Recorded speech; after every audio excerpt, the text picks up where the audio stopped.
O selo ADEME Empresa Legal é o reconhecimento ao trabalho sério realizado pelas empresas filiadas, que tem compromisso firmado com a ética, a legalidade e a transparência, oferecendo empreendimentos seguros e de qualidade aos compradores de imóveis novos. Compre imóveis de empresas filiadas à ADEME-DF. É a confiança de quem você precisa para estar em casa. Imóvel, o melhor investimento sempre. Patrocínio BRB, Banco de Brasília. ADEME-DF. Construindo dias melhores. A história do BRB se mistura de alguma forma com a vida de cada brasiliense. Um banco que estimula a atividade econômica, revitaliza nosso patrimônio, incentiva o esporte e a cultura, cuida das suas pessoas e participa a todo tempo do seu dia a dia. O BRB está crescendo, ganhando novos ares e se tornando um banco cada vez mais forte, moderno e presente para você. Obrigado por contar essa história junto com a gente. BRB, 55 anos.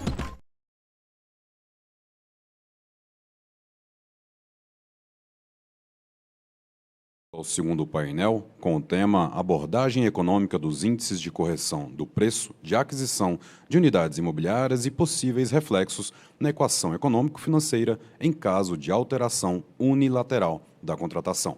Dessa forma, gostaria de dar as boas-vindas aos debatedores, inicialmente a palestrante Ana Maria Castelo, é coordenadora de projetos da construção da FGV IBRE, mestre em Economia pela Universidade de São Paulo, USP, coordenadora de projetos da construção na Fundação Getúlio Vargas, IBRE, é responsável pela divulgação do INCCM e da sondagem da construção da FGV.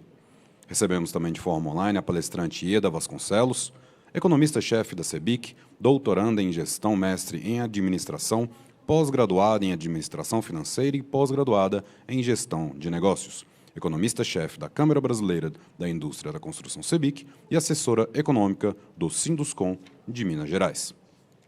Gostaríamos de convidar ao palco o debatedor Almiro Júnior, presidente da Comissão de Direito Condominial, vice-presidente da Comissão de Direito Imobiliário e conselheiro da OAB-DF, conselheiro perante o Conselho de Planejamento Territorial e Urbano do Distrito Federal, CONPLAN. Tem a palavra, portanto, o senhor Almiro Júnior para a condução dos trabalhos. Boa noite, boa tarde, aliás, desculpa, a todos os presentes, boa tarde a todos aqueles que estão nos assistindo online.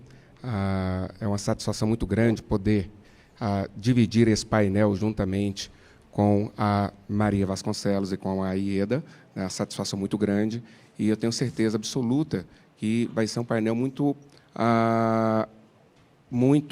interessante, na medida em que a questão econômica tem sobrepesado muito nos últimos tempos nos contratos, não só os contratos que envolvem o mercado imobiliário, mas todos os contratos em razão aí das discussões que temos tido em virtude da onerosidade, das imprevisibilidades, da aplicação desses princípios, né, no âmbito dos direitos contratuais, em específico no nosso caso, quando envolve direito do consumidor. Nos últimos tempos, nós temos verificado um aumento considerável do INCC, do IGPM, dentre todos os demais índices, né? Será que esse impacto ele tem um viés somente sob o ponto de vista do adquirente de uma unidade imobiliária? Será que ele tem impacto somente em favor do consumidor? Ou ele também impacta de maneira negativa o incorporador, o construtor? Isso é uma análise que temos que ter em mente, né? Será que, de fato, esses índices, da forma com que são aferidos, eles refletem exatamente a realidade do impacto para o mercado imobiliário? O impacto nas contas da incorporação, ele é refletido de maneira exata pelos índices, pelos percentuais que os índices nos mostram? Então, são reflexões que a ADEME-DF, em coparceria com a OAB-DF, traz, né, por meio desse painel, ao público, para que sejam analisados de maneira muito detida e de forma técnica, né, pelas brilhantes palestrantes que nós temos nesse painel, para que possamos verificar, né, ao final, se podemos trazer a situação de maneira equilibrada para todas as partes envolvidas, ou se o judiciário, né, vai ter aí, quem sabe, uma tendência baseada em um causuísmo de aferir a situação somente sobre o ponto de vista do adquirente, haja visto se enquadrar a relação como relação de consumo. Então, são provocações que nós trazemos. Muito obrigado pela aceitação do convite, às nossas palestrantes, né, e passo a palavra para vocês. Boa tarde, Almiro. Boa tarde, Ieda. Boa tarde a todos aqui que nos ouvem, né, virtualmente ou presencialmente. É um prazer estar aqui nesse fórum. Acho que, como o Almiro fez muitas provocações, né, e nós vamos ter aqui a oportunidade, acho que, de discutir várias delas aqui. Acho que é um fórum bastante pertinente. O assunto, de fato, é algo que está no cerne de todas as preocupações das famílias, dos empresários, da sociedade como um todo. E acho que essa é uma excelente oportunidade para discutirmos, então, essa questão. Vou trazer aqui, então, vou compartilhar com vocês a minha apresentação, né? A ideia é justamente, a partir dela, tentar responder algumas dessas questões, ou não necessariamente responder, mas trazer outras questões aí para que nos ajudem a entender o momento que estamos vivendo. Deixa eu dividir aqui. Bom, espero que vocês estejam vendo agora a apresentação. Ok, Ana, estamos vendo sim. Bom, a ideia aqui, né, da apresentação, a partir até dessas provocações que o Almiro colocou, é mostrar exatamente o cenário atual em relação a essa evolução e como que ele afeta a sociedade de uma maneira geral. Vou começar trazendo aqui para vocês a sondagem da construção da Fundação Getúlio Vargas. É uma pesquisa realizada com as empresas da construção do país inteiro, de todos os segmentos, tá? E de todos os portos. A pesquisa é uma pesquisa qualitativa que pretende captar aí as principais questões que afetam as empresas, né, com a percepção das empresas. E esse quesito especial diz respeito justamente quais são os fatores que estão limitando os negócios das empresas no momento corrente. E é interessante ver aqui, a gente tem dois momentos, né, a última pesquisa de agosto, o mês passado, né, já vamos na semana que vem divulgar de setembro, comparado a agosto de 2020. E que nos chama a atenção que o item em agosto de 2021, mais assinalado pelas empresas como limitador à melhoria dos negócios, é o custo da matéria-prima. Tá? E se somarmos aqui a escassez de material, a gente vai ver que essa questão dos insumos é o que hoje, nesse momento, aliás, né, nos últimos meses, porque a pesquisa reflete o momento corrente, mas ela já vem mostrando isso já há alguns meses, é a questão que está dificultando a melhoria dos negócios. Então, isso já levanta um primeiro ponto que o Almiro colocou, quer dizer, a quem afeta? Certamente, as empresas estão sendo bastante atingidas por a forte elevação dos preços. E é interessante a gente olhar que, até numa perspectiva histórica, a questão da demanda sempre foi o item mais assinalado pelas empresas. E, recentemente, perdeu, né, o posto para a questão dos materiais. E não por acaso, na hora que a gente olha o INCCM, o Índice Nacional da Construção, né, a sua taxa acumulada em 12 meses, numa perspectiva histórica, a gente vai ver que a taxa alcançou, em agosto último, o patamar de 17%. Quase superando o recorde histórico anterior de 2003. Mas na hora que a gente olha o componente específico, materiais e equipamentos, a gente vê que esse grupo de insumos, né, atingiu um recorde da série histórica no período pós-estabilização. Então, não por acaso os empresários estão assinalando realmente essa questão como uma questão limitadora dos seus negócios, uma elevação dessa ordem, como a gente pode ver pela inclinação, né, da curva no período curto de tempo, ou seja, a variação passou, né, de um patamar inferior a 5% para mais de 30% num período relativamente curto. Isso tem uma capacidade de desorganizar as finanças empresariais e das famílias também, porque o INCC está refletindo a variação dos custos dos materiais. Então, não apenas as empresas que compram os materiais para as suas obras, mas as famílias que também fazem as suas reformas estão sendo afetadas aí diretamente. E indiretamente na hora que compram os imóveis, porque os imóveis passam a refletir, claro, essa composição de custos mais alta. Uma questão muito importante, né, que também deriva da provocação feita inicial pelo Almir, é que em que medida, né, essa forte elevação reflete, de fato, o que está acontecendo na obra, né?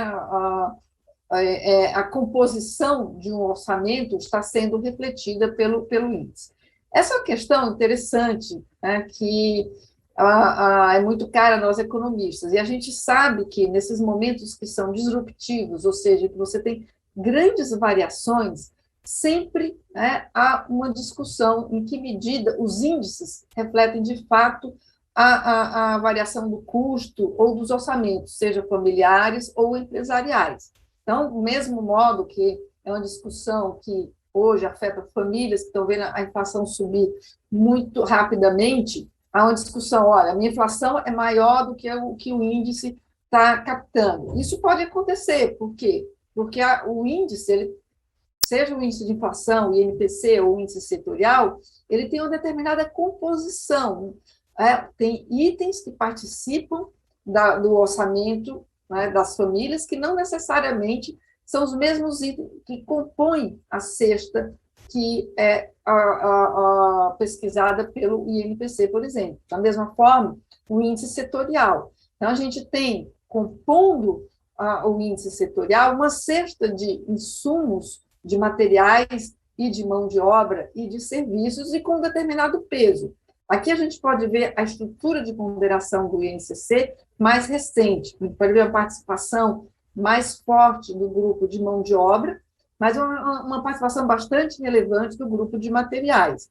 Aqui dentro desse grupo materiais tem o que a gente chama os materiais para estrutura, onde estão os vergalhões, cimento, brita, aço, tem material para instalação elétrica, material para acabamento, pintura, portas, transportes, transportes que estamos falando dos elevadores. Então, há uma participação que deriva, né, aí de uma determinada composição de custos que vem ao longo do tempo.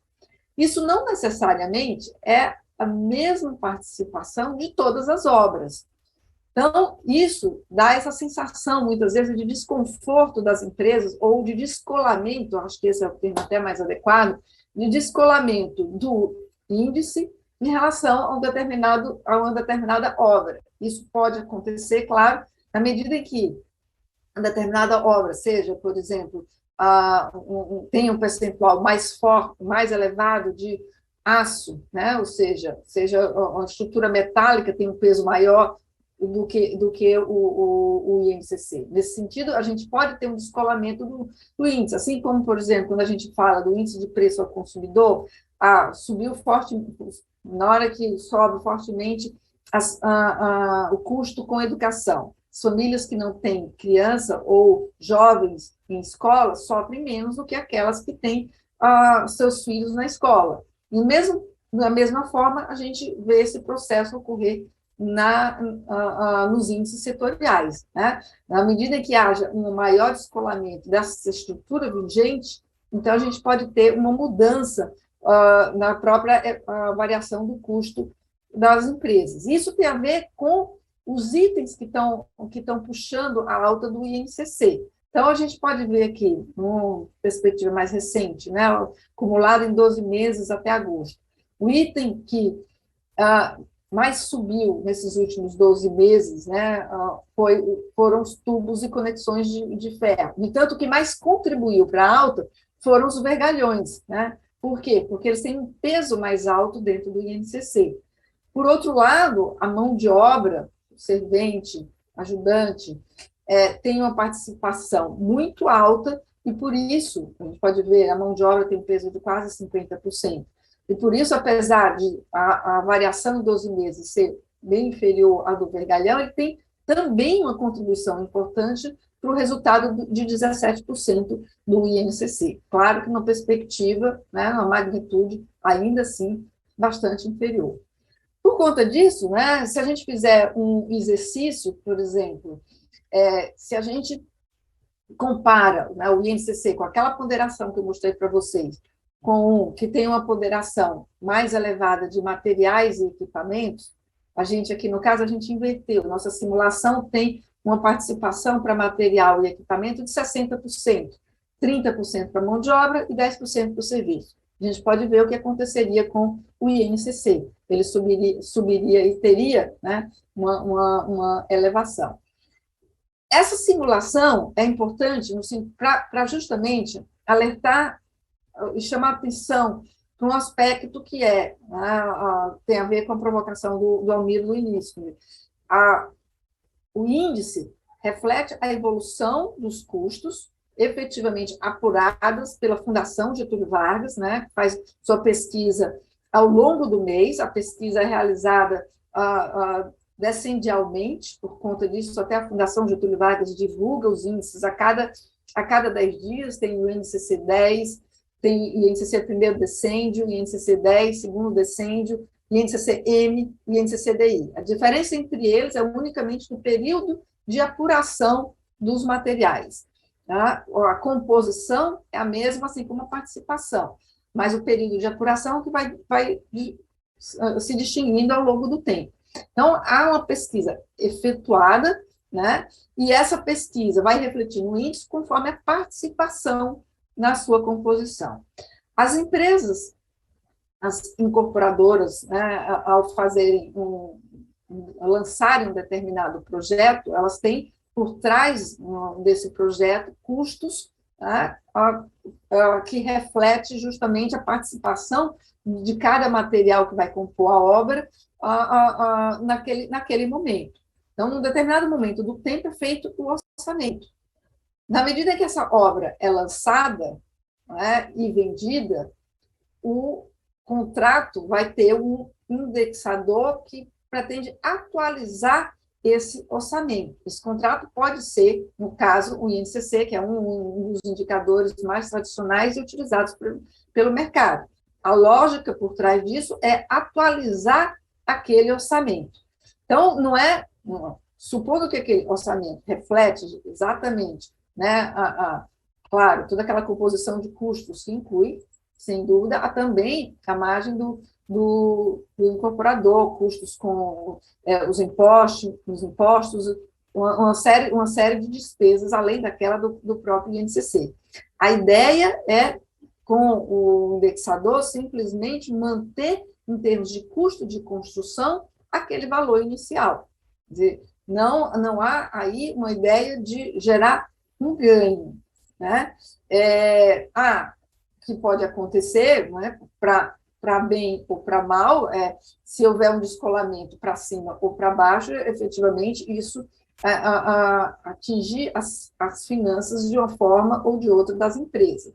E é aquilo que eu mencionei anteriormente, a questão fica mais complexa nesse momento em que você tem uma forte elevação dos custos, né? Então, a probabilidade de haver um descolamento, como a gente está observando aqui, é maior, ou seja, de que itens que subiram muito têm um maior peso dentro das finanças das empresas. Não por acaso elas estão se queixando aí de ser esse um componente a dificultar a melhoria dos negócios. Uma questão que, né, surge naturalmente é em que medida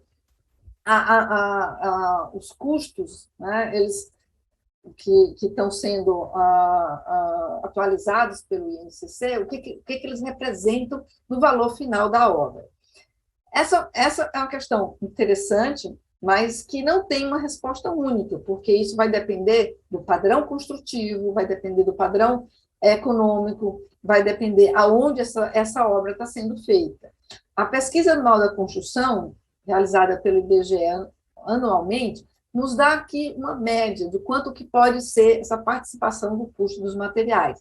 Pode ser algo em torno de 24% para a média das empresas. No entanto, se a gente tem uma obra de maior valor, de alto padrão, um alto valor de terreno, essa participação pode ser menor. Por outro lado, se você tiver uma obra, né, padrão econômico, a habitação de interesse social, essa participação pode ser muito, muito mais elevada.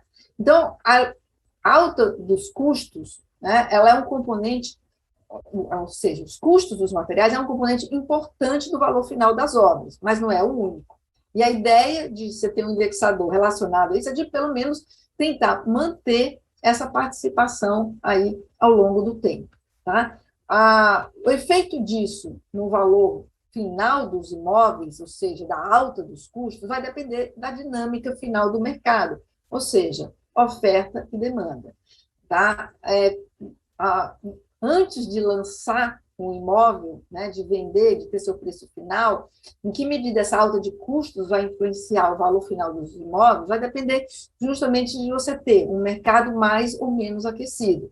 Uma demanda mais aquecida permite, obviamente, que as empresas consigam repassar esse aumento de custo. Uma demanda menos aquecida dificulta isso, reduzindo margem das empresas. Então, não há uma receita única. O que a gente está vendo aqui, esse indicador, Índice Geral de Mercado Imobiliário Residencial, é um índice divulgado pela ABCIP, calculado também pela Fundação Getúlio Vargas, a partir do valor dos imóveis financiados. Esse índice em 12 meses está algo um pouco inferior a 13%, ou seja, abaixo da taxa do INCC, né? No entanto, se a gente olha que tá no mercado de São Paulo, está com uma alta superior ao do INCC. A maioria das outras praças, né, captadas pelo índice, estão com variações abaixo da média de 12%. Por quê? Isso reflete dinâmicas distintas de oferta e demanda. Então, no final, a gente tem dois momentos, né? Aquele momento de lançar o imóvel, e aí essa incorporação do custo mais alto vai depender justamente dessa dinâmica, tá? E a partir do momento em que é lançado e vendido, onde aí você tem um contrato de compra e venda e um indexador, né, que vai manter atualizado relativamente, né, o valor do custo de construção. Uma grande questão, né, que acho que certamente faz parte das provocações, acho que nesse seminário, e das inquietações de todos nós, quais são as perspectivas aí em relação à evolução dos custos. Bom, como eu mencionei, a dinâmica do mercado imobiliário é algo muito importante, não apenas a dinâmica do mercado imobiliário, mas a própria indústria de materiais de construção, ou seja, a oferta de materiais de construção vis-à-vis a demanda de materiais também é um fator importante dentro dessa equação aí que vai determinar o que vai acontecer com os preços. As commodities, tá? Uma vez que a elevação dos custos da construção se deu, né, nesse período recente, em grande parte pela alta das commodities em dólar, aí estamos falando, né, do ferro, estamos falando do alumínio, do cobre, né, o próprio câmbio, ou seja, subiu em dólar e houve uma grande desvalorização cambial no período recente, e o dólar se mantém elevado, apesar do aumento das taxas de juros recentemente.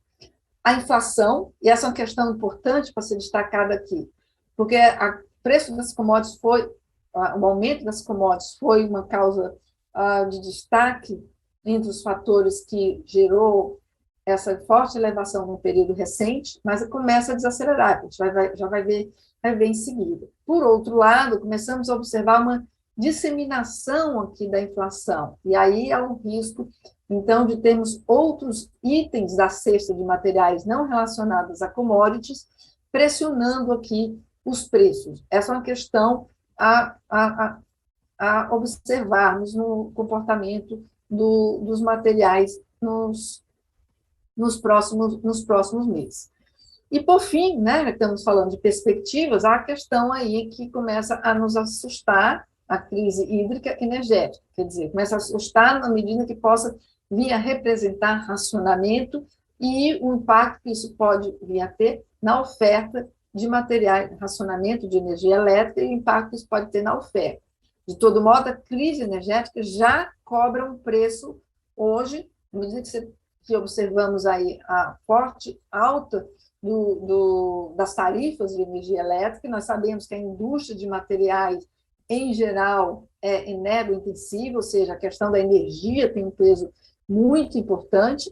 Por conta disso, né, há também um efeito disso na cesta de insumos e materiais. Então, né, não há, quando a gente olha, né, a evolução dos preços dos materiais para trás, há um forte componente aqui de câmbio e commodities e também do descolamento entre oferta e demanda na indústria de materiais. Para frente, tá? Oferta e demanda de materiais parece ter se ajustado mais, embora os estoques da indústria ainda estejam baixos e ainda se reporte, né, como a gente viu na sondagem, alguma escassez de materiais, mas essa é uma questão que acho que caminha para um equacionamento. Questão das commodities, eu acho que ainda há muita incerteza aqui, e o câmbio, que está muito relacionado à nossa própria conjuntura. A inflação é um componente também de risco de disseminação.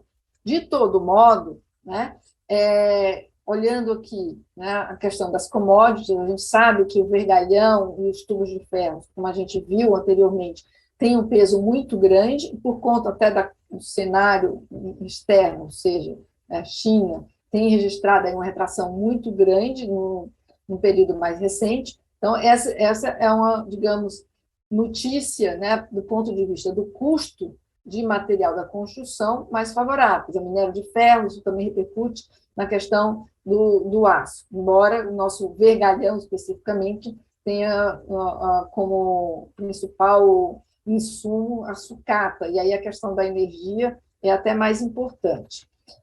O cobre, né, que mostra também uma queda, embora menos significativa. Então, do ponto de vista das commodities, a gente vê, né, notícias mais favoráveis, mas, como eu mencionei anteriormente, a atenção em relação a outros itens.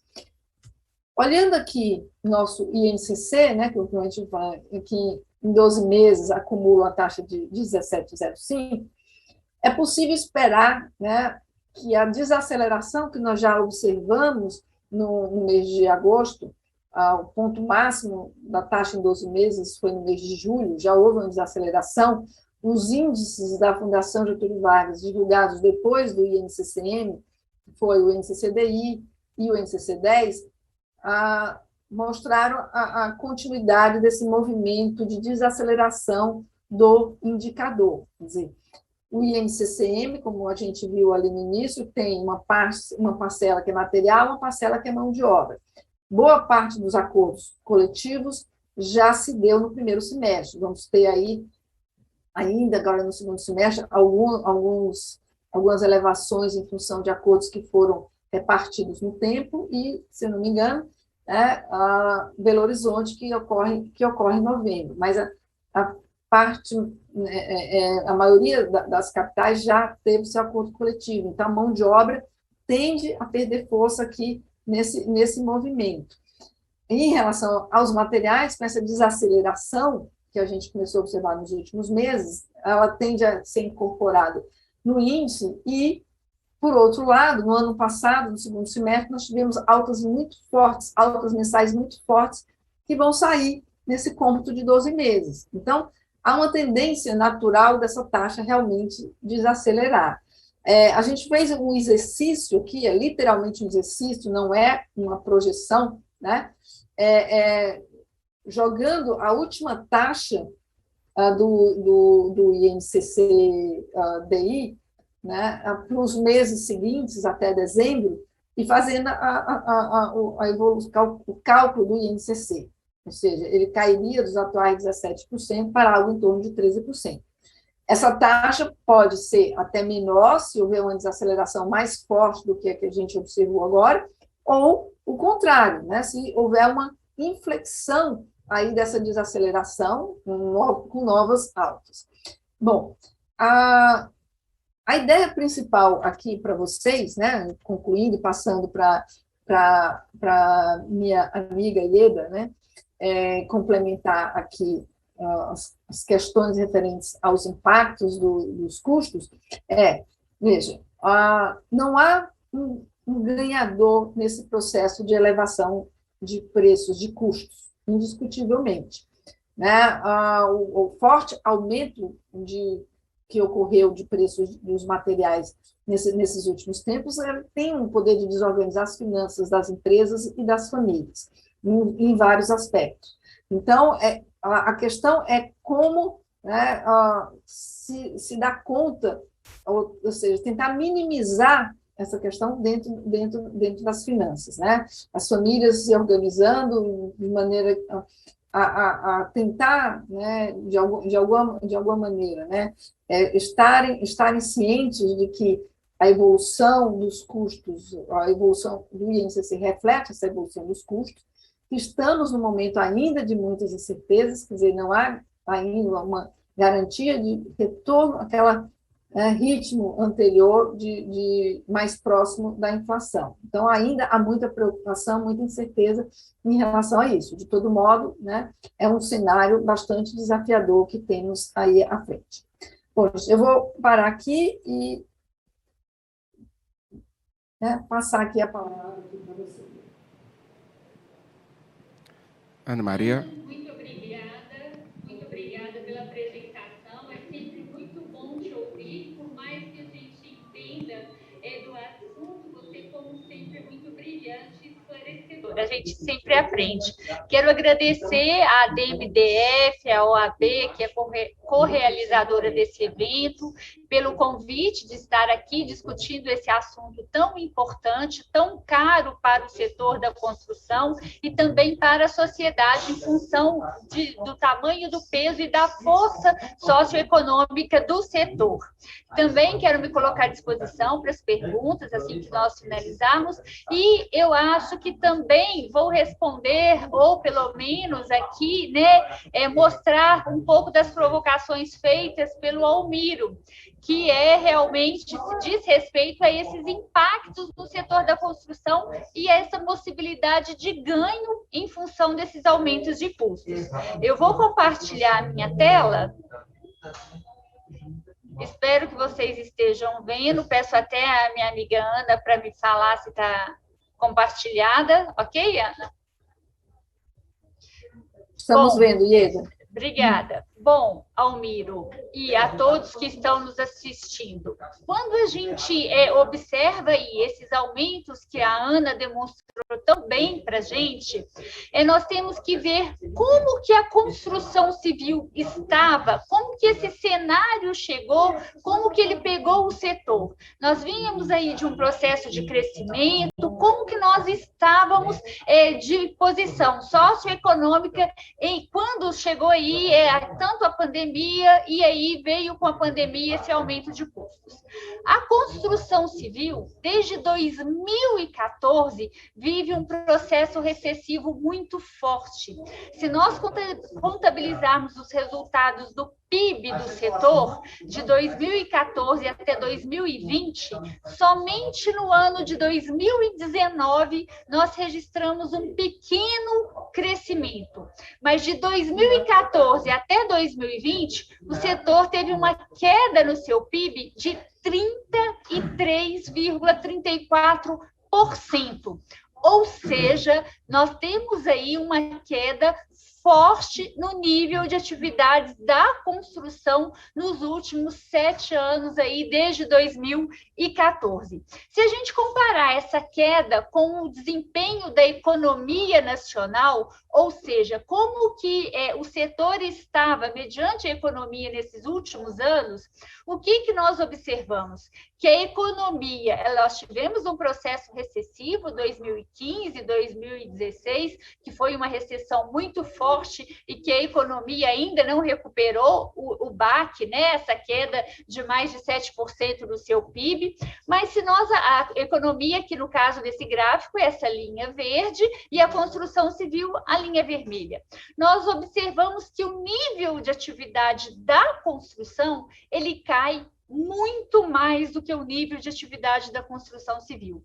De 2014 até 2020, enquanto a construção civil cai 33,34%, a economia nacional recua um pouco menos de 6%, ou seja, 5,96%. De imediato, pode surgir a pergunta: de 2014 até 2020, nós caímos.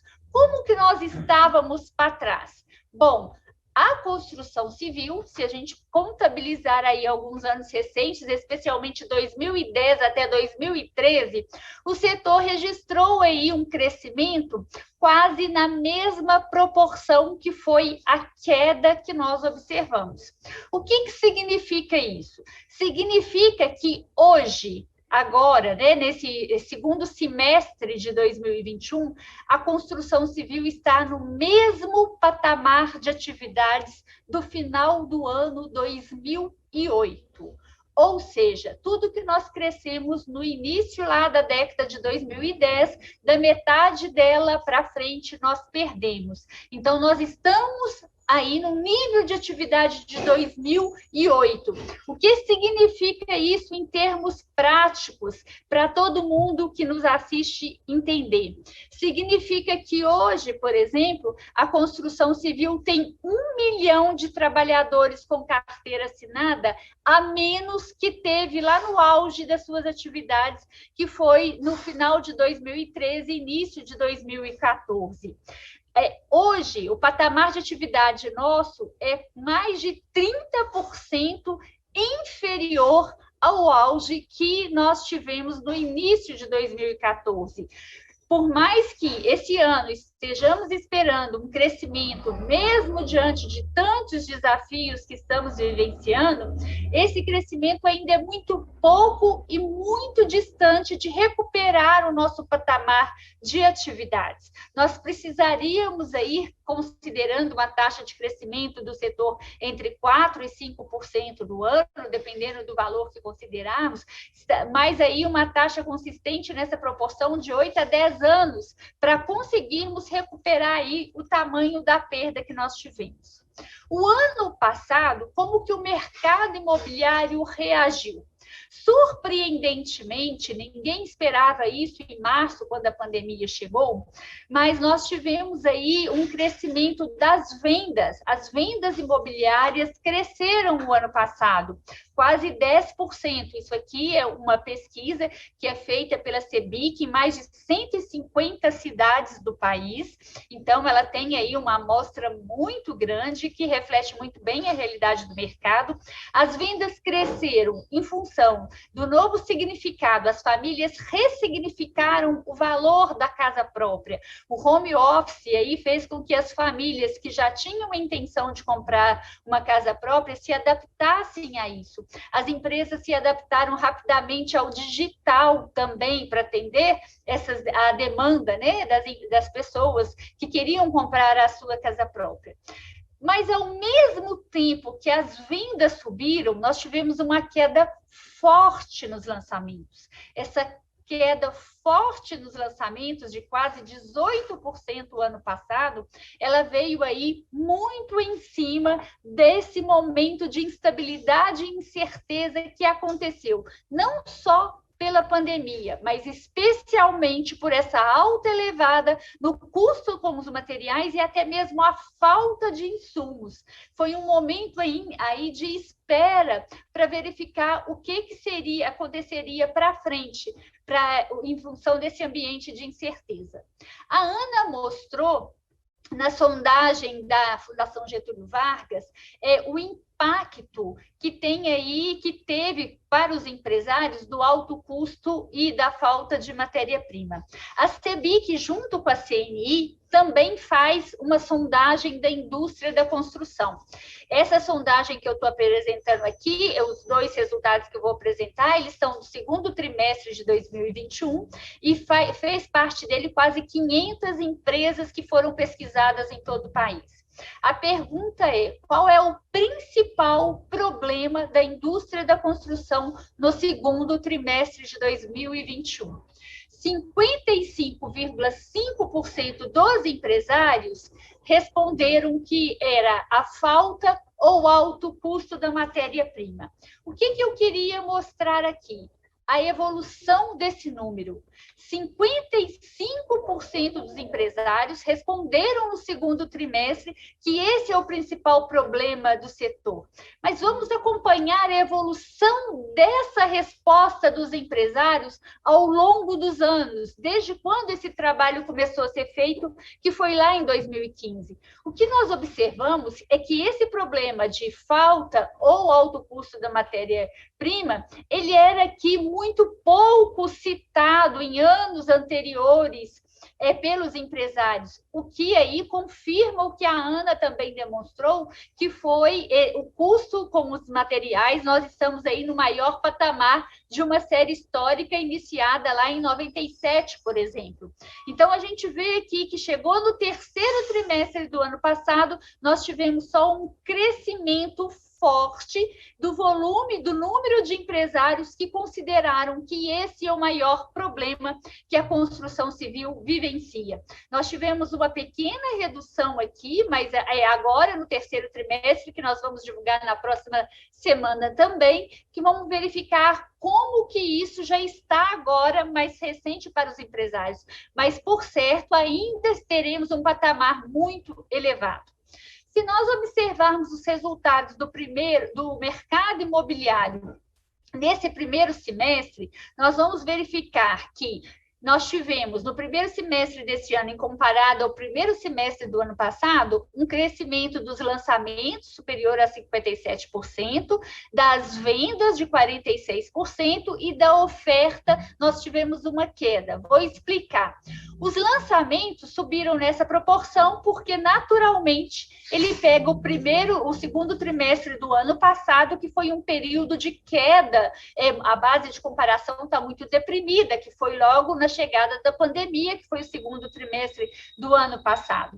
As vendas, mesmo não tendo caído na proporção dos lançamentos, sim, elas têm aí um crescimento forte. E a oferta é o que nós chamamos de estoque. O estoque disponível para comercialização, ele caiu. Nós estamos aí no menor patamar de estoque de unidades disponível para comercialização desde o início aí da série histórica da nossa pesquisa.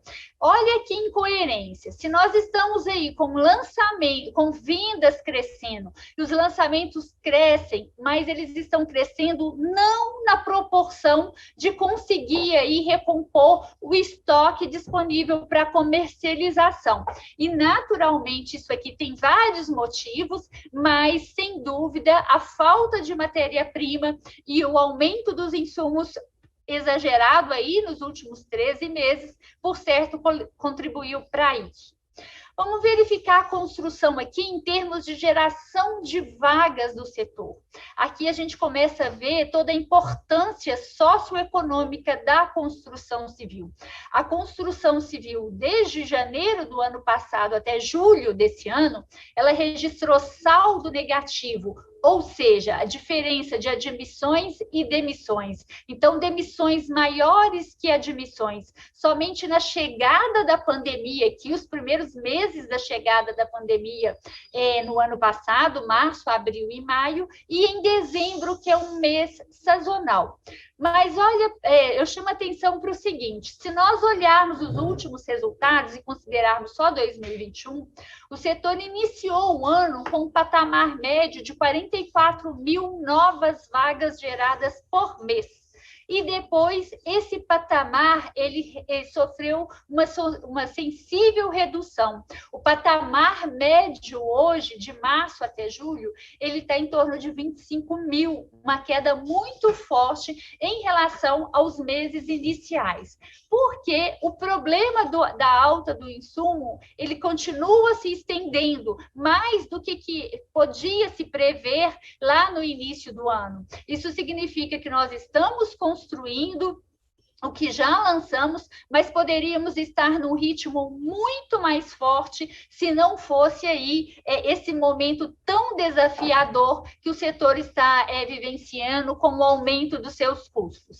Mesmo considerando isso, a construção civil em julho atingiu aí 2.481.000 trabalhadores com carteira assinada, recuperando aí, ultrapassando o período pré-pandemia, ou seja, lá em janeiro de 20, nós tínhamos 2.200.000 trabalhadores com carteira assinada, hoje nós temos 2 milhões, quase 2,5 milhões, apesar de ser um número superior ao que foi de janeiro do ano passado, ele ainda é bastante inferior ao que a gente alcançou lá em 2014, quando nós tivemos mais de 3 milhões de trabalhadores com carteira assinada. Aqui, novamente, fica a colocação. Se o setor não estivesse passando por tantos desafios com esse aumento tão forte de insumos, certamente ele estaria aí contribuindo mais para o crescimento da economia. E eu mostro aqui em algumas lâminas, de uma forma até mais rápida, só para os senhores verificarem qual que é o impacto da redução dos investimentos na construção por qualquer motivo, entre eles por aumento de custos. O que o país deixa de ganhar? Se nós, a cada milhão que nós temos investido na construção civil, 1 milhão investido na construção civil, nós somos capazes de gerar aí mais de 18 vagas formais na economia, sendo 6,5, empregos diretos na construção, 5,8 indiretos na cadeia de suprimentos e quase 6 aí induzidos, ou seja, na economia como um todo. O que também deixamos de ganhar aí quando não promovemos ou quando a construção reduz os seus investimentos? R$1 investido na construção civil, ele é capaz de gerar aí mais 0,62 centavos em arrecadação tributária, sendo 0,30 centavos de arrecadação direta na construção, 0,19 indireta, ou seja, na cadeia de suprimentos, e 0,13 na economia de forma induzida. Nós fizemos um trabalho, a CEBIC fez um trabalho onde, inclusive, a ANA participou muito, A ANA foi uma empresa contratada, a ANA, o Robson, para desenvolver esse estudo junto com a CEBIC, onde nós aí observamos os efeitos positivos da construção, que eles ultrapassam a fase da obra. Ou seja, quando se encerra o ciclo de produção e entrega-se uma habitação, nós temos aí que o setor é capaz de gerar mais 36% dos valores das suas moradias em termos de demandas para diversos outros setores, incluindo a construção. Isso aí mostra a força, a potência e a capacidade da construção de impulsionar a economia e impulsionar também o aspecto social do país, ao gerar emprego e ao gerar renda, Então, isso aqui é um número que mostra e reforça a nossa questão de ser importante, não só o setor ser importante, não só na fase de produção, mas também na fase quando nós temos aí a finalização das obras habitacionais. O país tem hoje, de acordo com pesquisa do IBGE, mais de 125 mil empresas ativas, sendo que aí quase 50 mil estão na construção de edifícios, ou seja, a construção de edifícios responde por quase 40% do total de empresas do setor, obras de infraestrutura, mais de 13 mil empresas, e serviços especializados para construção, que estão totalmente relacionados à construção de edifícios, são mais de 62 mil empresas. Se nós aqui desagregarmos essas empresas por tamanho, nós encontramos aí que mais de 90% das empresas de construção, elas são micro ou pequenas. Então, isso daí demonstra o tamanho do impacto impacto que aumentos impossíveis de serem previstos para o setor geraram aí dentro da construção civil. Aqui, outro indicador que mostra a necessidade da construção civil seguir adiante com suas atividades é o número do nosso déficit habitacional aí, que em 2019, de acordo com a Fundação João Pinheiro, chegou a quase 6 milhões de moradia. E no aspecto social, se a gente olhar os empregos que nós geramos, se olharmos os dados da Relação Anual de Informações Sociais do Ministério do Trabalho, nós temos aí que mais de 40% dos nossos trabalhadores formais, eles não possuem o ensino médio completo, o que dá aí esse lado social da construção muito importante. Então, quando se tem um fato que prejudica o andamento da construção civil, ele está afetando, não é só um setor que constrói aí moradias e constrói habitações, infraestrutura e serviços. Nós estamos afetando aí milhões de trabalhadores que precisam muito do segmento. Eu quis mostrar aqui com essa apresentação, dando sequência aí ao trabalho que a Ana fez, foi que o setor está passando por esse aumento exagerado de custos, já vindo de uma recessão muito forte. Ou seja, para esse ano, nós estamos aguardando um crescimento de cerca de 4,5% no PIB, é um crescimento em cima de uma base deprimida que foi o ano passado. Naturalmente, nós temos expectativas aí de um lado positivas para a continuidade do crescimento do mercado imobiliário, mas como a Ana falou, do outro lado nós temos muitos desafios, e um desses desafios aí fortes nesse momento é justamente esse aumento de preços. Isso porque também, conforme a Ana mencionou, a expectativa é que nós tenhamos aí um arrefecimento para o final do ano, mas isso não é uma garantia. Por exemplo, a Ana mostrou o minério de ferro, que já está com o valor da sua commodity, né, em queda em relação ao que foi anteriormente. Mas a gente não vê nos preços uma queda da alta que já tivemos. Então, por exemplo, o valor do minério de ferro, da sucata, cujas commodities influenciam aí no valor do preço do aço, o aço não cai na mesma proporção que está acontecendo a queda dessas commodities. E outra coisa, nós temos aí empresas informando a continuidade de aumentos, como, por exemplo, produtos de PVC, em função da falta de resina no mercado internacional. Para início de outubro mesmo, está previsto aí um aumento grande. Temos aí chapa de compensado resinado, se a gente for observar os custos da construção medidos pelo CUB de cada estado, a gente observa que esse chapa de compensado, que ele compõe a forma, a estrutura das edificações, também já aumentou quase 100% somente esse ano. Então, são aumentos que colocam o setor que já está com seu nível de atividade, apesar de expectativa de crescimento, mas o nível de atividade baixo. O nível de atividade que a construção se encontra hoje, volto a repetir, ele está lá no patamar de 2008. E por todos os números que eu demonstrei da força e da grandeza do setor, ele precisaria estar muito superior a isso, inclusive para ajudar o Brasil a vencer a crise econômica que nós estamos, para fortalecer o seu desenvolvimento sustentável. Bom, Almiro, Ana, isso é o que eu queria colocar, estou aqui à disposição para a gente debater e qualquer esclarecimento. Muito obrigado, Ana Maria, muito obrigado, Ieda, fantásticas as exposições de vocês duas, e como eu sou provocador, vou começar aqui fazendo uma provocação a vocês. Considerando, Ana Maria, que o patamar da construção civil atual, né, ele, para poder retornar ao status de 2014, demoraria 8 anos dentro das suas, né, expectativas. E considerando aí, de outro lado, todas essas variáveis que nós temos tido, como, né, a variação cambial, como a questão referente aí aos insumos, que não dá sinais de que vai haver qualquer redução a despeito da demanda internacional por algum deles ter sido reduzido, ou estar um pouco desaquecido nos próximos, né, meses.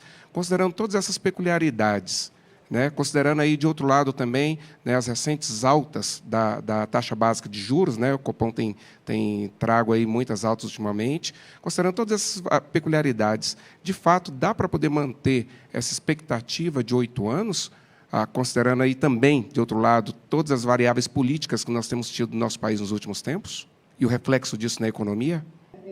Bom, antes até de responder, eu queria parabenizar minha colega Ieda, minha colega e amiga, né, também muito brilhante, que colocou os dados da construção, quer dizer, acho que foi uma complementação muito boa no sentido dela mostrar justamente esse desempenho recente, que acho que casa até com a sua pergunta.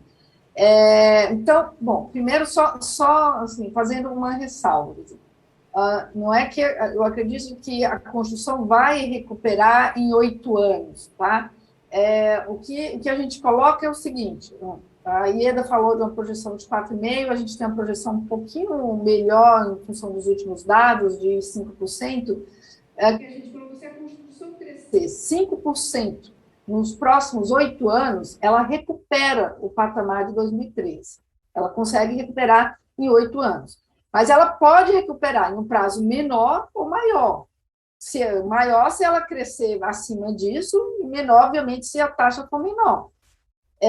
Aí a grande questão é possível crescer 5 ou mais? Eu acho que essa é uma pergunta fundamental. E aí entram muitos desafios. A construção cresceu no período de 2006 a 2013 mais do que esses 5%, mais do que 6%. Né, que é aquela curva que a Ieda mostrou, né, do PIB, a gente vê, né, subindo ali, alcançar aquele pico, a taxa mensal foi superior a 5%. Então, o setor já viveu isso, mas viveu com desafios enormes, faltou mão de obra qualificada, tivemos também problemas até de escassez de alguns materiais.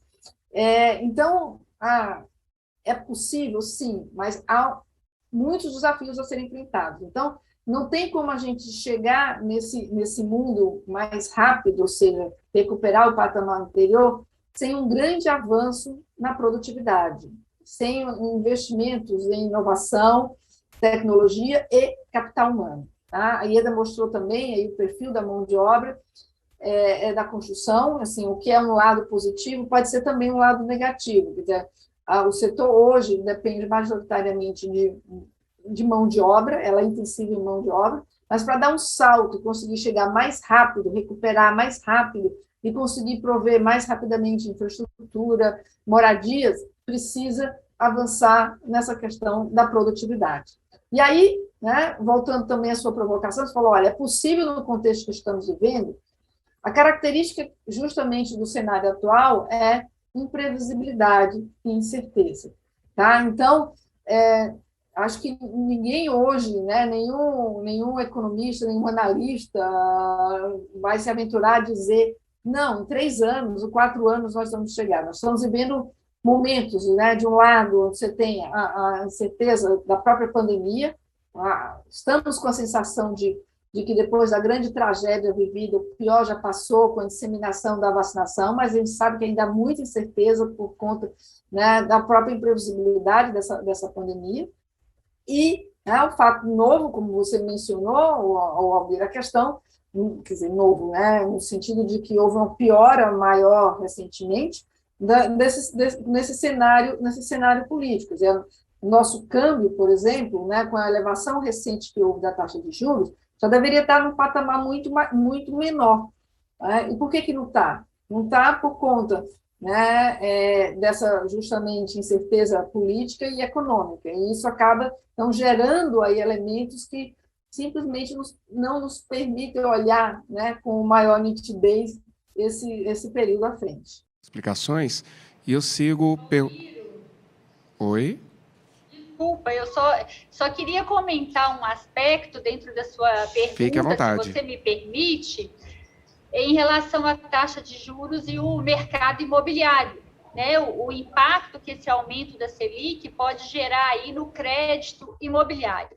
Naturalmente, nós teremos o impacto disso, né? A taxa Selic, ela acaba refletindo de alguma forma na taxa de crédito imobiliário, mas nós esperamos que não teremos, mesmo com essas altas da Selic, que nós não voltaremos ao patamar de juros no crédito imobiliário que nós tivemos no passado recente, como 2015 e 2016, que foram taxas aí superiores a 12 a 13% do financiamento imobiliário. Nós estamos hoje com uma taxa média aí de 7,5%, 7,5%, ela pode aumentar, mas nós não acreditamos aí que seja um patamar de 2 dígitos, de modo que ainda teremos aí, continuaremos com um patamar de juros positivo para que as famílias adquiram a sua casa própria, né? O setor terá condições de produzir. É claro que quando você aumenta a taxa de juros do crédito, você acaba tirando um número de famílias que poderia comprar o imóvel com a taxa inferior e não compra, né? Mas, de toda forma, eu só queria deixar isso ressaltado, que isso é um desafio, sim, para o setor, mas que não é a expectativa de voltar aí para o patamar do crédito imobiliário com 2 dígitos. Bom, uma boa notícia, né, para todos nós. Mas, prosseguindo, me intrigou uma situação. A Ana Maria, ela apontou em uma das suas últimas lâminas uma expectativa de leve redução, né, do INCC para os próximos meses, né? Isso, e aí recapitulando mesmo o que foi dito, isso se deveria, né, considerando todas as variáveis que foram apontadas, necessariamente a quê? A uma redução, né, de demanda, vou parar um pouco para poder ver como é que está, para depois prosseguir, né? Porque, pelo que foi dito, não há uma expectativa de redução, né, de nenhum dos demais fatores que preponderam nesse índice. Então, ao que necessariamente se daria essa expectativa de redução? E isso é importante para a construção civil, na medida em que nós temos aí o INCC como índice preponderante de reajuste dos contratos, né, dos imóveis ditos vendidos na planta, né? E considerando que a construção civil ela é um índice, ela é um ciclo econômico longo, né, da aquisição aí, do lançamento até a entrega, normalmente se vai aí 3, 4 anos, né, pelo menos. Então isso tem uma importância muito grande para nós. Poderia ser um pouco mais, aprofundar um pouco mais específico em relação à expectativa de redução do INCC para os próximos meses? A que se deve necessariamente? Na verdade, assim, é importante destacar, né, como a gente mencionou, assim, a gente fez um exercício ali, considerando a desaceleração que nós começamos a perceber aí no último mês. Então, primeiro, o ponto de destaque inicial nós estamos falando de desaceleração do crescimento, não queda dos preços, né? Queda dos preços levaria aí uma deflação. Nós não estamos falando de deflação do índice, estamos falando de redução no ritmo de aumentos.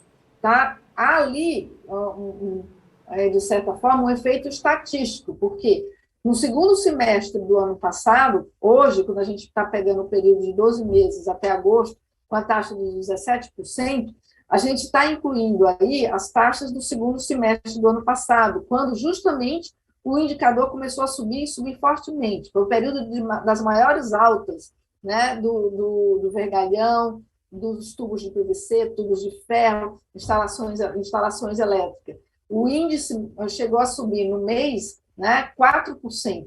A alta mensal chegou a alcançar 4%.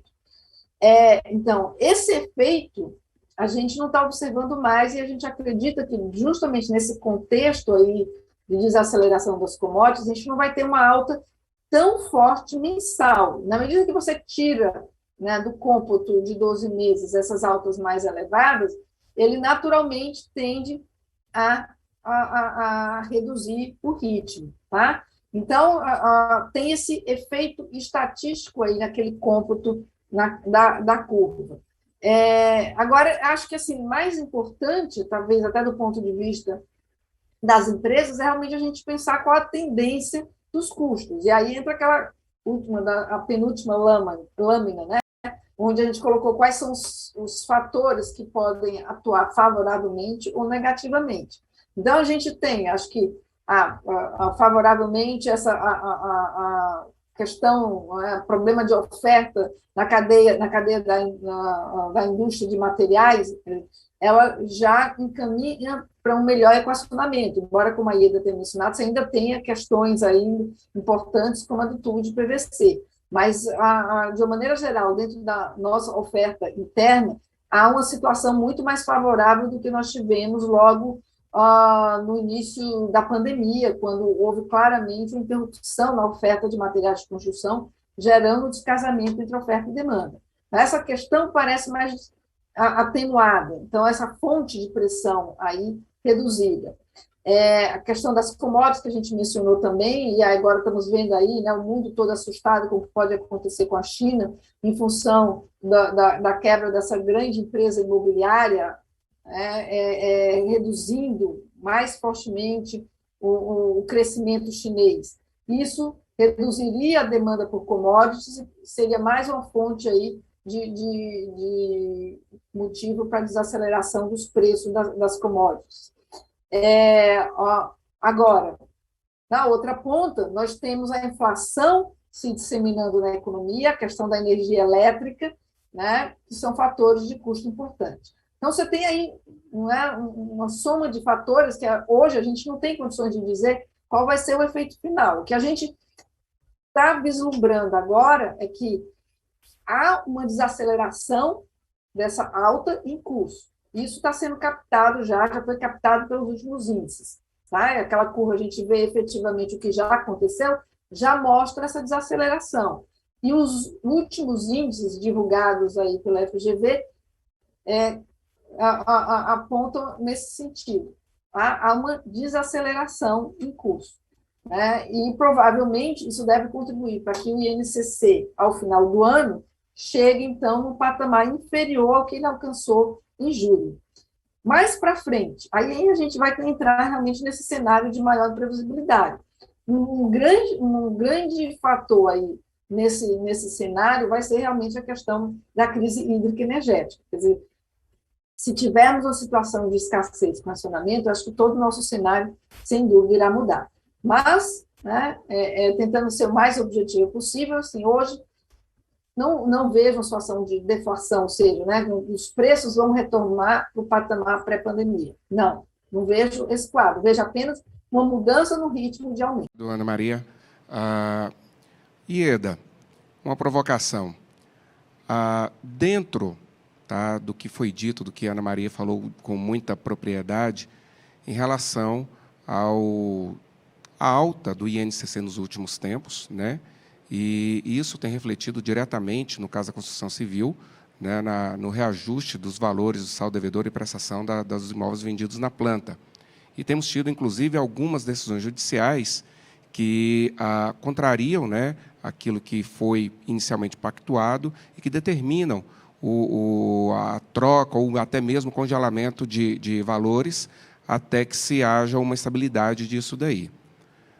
É muito importante a gente ter em vista que, quando se tem, né, questões de imprevisibilidade, as readequações de contratos, normalmente elas visam aí manter o equilíbrio, né, e normalmente evitar que haja o beneficiamento de uma das partes em prejuízo da outra.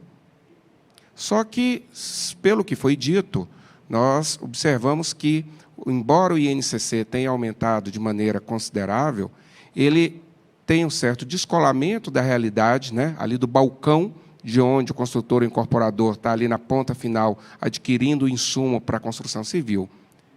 Dentro desse cenário, a despeito de uma eventual, né, imprevisibilidade que pode ter havido lá no início da pandemia, né, é possível dizer, ou é possível chegar a algum tipo de conclusão que nos diga que as construtoras, que incorporadoras, ou que a construção civil como um todo se beneficie, por menor que seja, de todo esse cenário de aumento de índice, seja de IGPM, seja de INCC, de qualquer um outro? Em hipótese nenhuma. Em hipótese nenhuma. A Ana, acho que abordou isso muito bem. Não existe benefício Nós temos que considerar aqui que o reajuste pelo INCC, ele não é uma remuneração de custo de capital. Ele não é uma taxa de juros. Quando você tem um contrato e que tem um reajuste pelo INCC, você está reajustando o custo daquela construção. Ou seja, teve aumento de custos de materiais, como que o construtor continuará construindo, por exemplo, hoje, se ele te vendeu um imóvel lá em agosto do ano passado, como ele constrói hoje com o mesmo valor que tinha em agosto do ano passado? Não constrói. Nós vimos aí que o aumento do custo com material foi de 34% no geral. Se considerarmos pesos importantes como o aço, foi aumento aí dentro do INCC de 80%, quase 80%.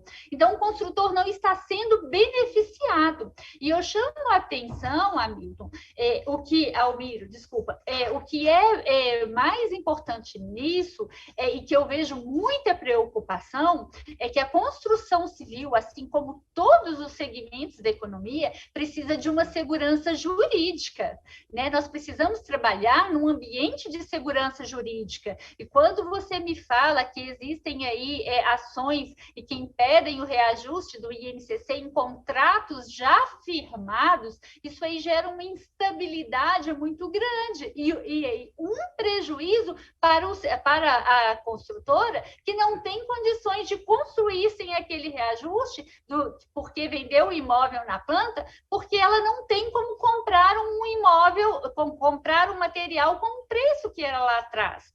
E isso, naturalmente, né, dentro do custo da construção, e se esse tipo de ação está acontecendo, impedindo essas correções, especialmente pelo INCC, isso é totalmente prejudicial para as construtoras. Lembrando que a variação pelo INCC não é benéfica pela construtora, não. Ela é justa porque está corrigindo o custo com que ela está construindo. Ela não está sendo beneficiada porque o INCC aumentou.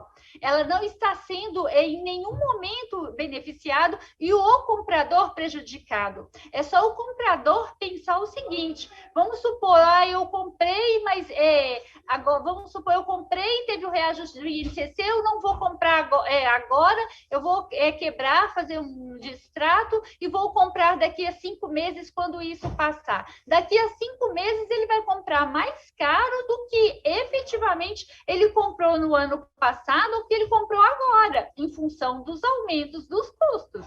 Então, não existe um efeito benefício para as construtoras, reajuste pelo INCC, isso não é um benefício, isso não é remuneração de capital, isso é preciso ficar muito claro. Reajuste por um indicador de custo não é reajuste de taxa de juros.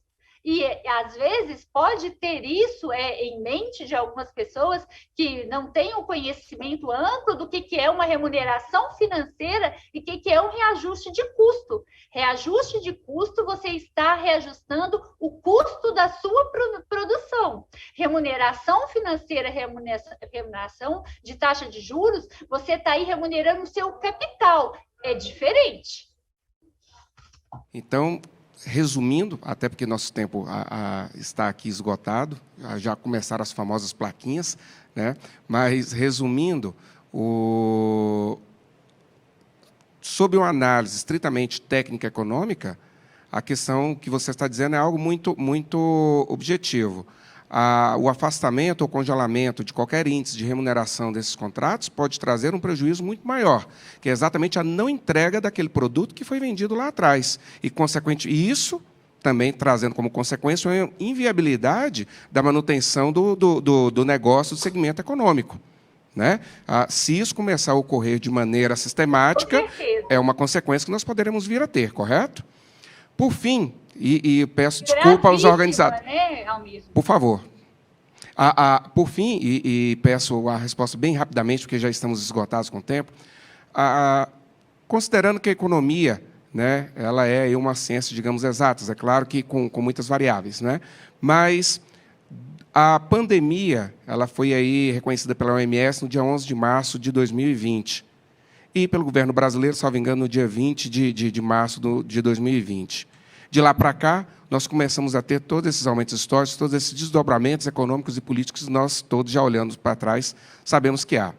Ora, dentro daquele cenário, que era totalmente diferente do cenário de antes do dia 11 de março. Antes do dia 11 de março, nós tínhamos ali, né, não tínhamos nenhuma expectativa de nenhuma variação substantiva na economia e na política mundial, né, e, inclusive, brasileira. Pós 11 de março, nós somos surpreendidos com todas as circunstâncias que nós já somos cientes. Os contratos que foram firmados de lá para cá, que continuam a ser, né, ter aí o INCC ou o IGPM, a depender do momento contratual, pode-se dizer que há uma imprevisibilidade do aumento, de uma tendência de aumento desses índices, tal qual eu poderia, eventualmente, dizer antes da pandemia? Ou não? Há, sim, pós-pandemia, uma previsibilidade disso daí? Almiro, a Ana mostrou muito nos gráficos dela a impossibilidade de prever aumentos nessa proporção.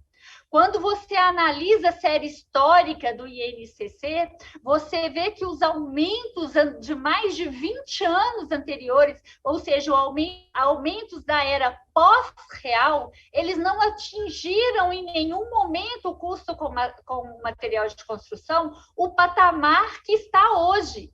Eram aumentos impossíveis de serem previstos. Então, existe sim, o que aconteceu foi uma imprevisibilidade que não tinha como ela nem mesmo ser pensada em tudo o que aconteceu. Olha, vou analisar o histórico de INCC, custo com material. Você não tem você não tem nenhum aumento na proporção do que aconteceu. Isso mostra a total imprevisibilidade do indicador. Ieda, a pergunta, de repente, eu não fiz tão claro, é o seguinte. Eu, Almiro, adquiri um imóvel na planta no dia 1º de março de 2021. Eu posso dizer que a minha imprevisibilidade é a mesma daquela existente no dia 1º de março de 2020? Em 2021, não entendi. 2021, isso, eu adquiri o imóvel em 2021, assinei o contrato em 2021, já diante de todo esse cenário que nós estamos vivendo de pandemia e de reflexo econômico. Eu posso dizer que essa imprevisibilidade é a mesma daquela existente em 1º de março de 2020? Ou eu já tenho, sim, na minha cabeça, uma expectativa de que os índices estão aumentando e que, por isso, ao assinar o contrato, eu estou ciente de tudo isso? Almiro, sem dúvida, a imprevisibilidade que você tinha lá em março, em 1º de março do ano passado, era maior do que a de hoje. Sem dúvida, em 1º de março não se tinha noção do que poderia acontecer em nenhuma forma. Foi isso que eu até respondi anteriormente. E agora, em 1º de março desse ano, você já está vendo um impacto e você já tem aí uma noção do que está acontecendo. Né? Então, aí você já tem aí uma perspectiva. Então, o conhecimento que já tem hoje, por certo, ele aí é maior do que você tinha em 1º de março do ano passado. Entendi. Sem dúvida, em 1º de março do ano passado era maior. Então, contratos pós-pandemia, a questão da previsibilidade como fator de revisão ou de resolução contratual é um argumento extremamente frágil, porque deixou de ser tal qual era antes da pandemia. Ana Maria, sim, é isso mesmo, né? Ana Maria, muitíssimo obrigado pela disponibilidade em participar desse painel conosco, seus esclarecimentos, seus dados tão brilhantemente expostos para todos nós. Acredito que, mesmo para aqueles que não são muito afetos à economia, mas perceberam claramente qual era a mensagem que você estava trazendo. Muito obrigado e parabéns pelo trabalho. E é interessante porque eu, me preparando minimamente para poder participar desse painel, toda a busca que eu fazia, né, de material, de todas as referências que eu fazia de material, ora aparecia Ieda, ora aparecia Ana Maria, quando não as duas. E isso deu a dimensão, a importância, o peso desse painel e, sobretudo, do nome de vocês, do trabalho de vocês dentro do setor. Ieda, muito obrigado também, tá? Repito as mesmas palavras da Ana em relação a você. Muitíssimo obrigado pela presença, né, pelo seu trabalho em favor aí da economia, do mercado da construção civil. E podem ter certeza que aqueles que estão nos vendo agora passarão a ter uma perspectiva muito diferente a respeito do impacto de toda essa situação econômica, propriamente dita, dentro da segurança jurídica, dentro do mercado da construção civil e, sobretudo, né, aos julgadores que olhem com outros olhos quando as alegações de imprevisibilidade, de insegurança, de tudo isso vier à sua mesa, para que seja, entre aspas, algum tipo de suposto fundamento para uma revisão, resolução contratual. Olhemos sempre os dois lados da história, né? Sabemos que o consumidor ele é hipossuficiente, muitas vezes, mas, de outro lado, a incorporação, a construção civil como um todo, ela também tem sofrido muito nos últimos anos com toda essa questão econômica. E se esse tipo de entendimento começar a virar, né, começar a contaminar as decisões judiciais, nós podemos sim ter aí um recrudescimento do mercado imobiliário como um todo, da construção civil como um todo, né, da crise que atingiu o mercado nos últimos tempos. Muitíssimo obrigado pela participação, muitíssimo obrigado a todos aqueles que nos assistem à distância, né? Podem ter certeza que o ano que vem estaremos aqui sob outro protocolo e acredito que é aí com o auditório cheio e com todos vocês aqui. Muito obrigado a todos, tenham um bom restante de seminário.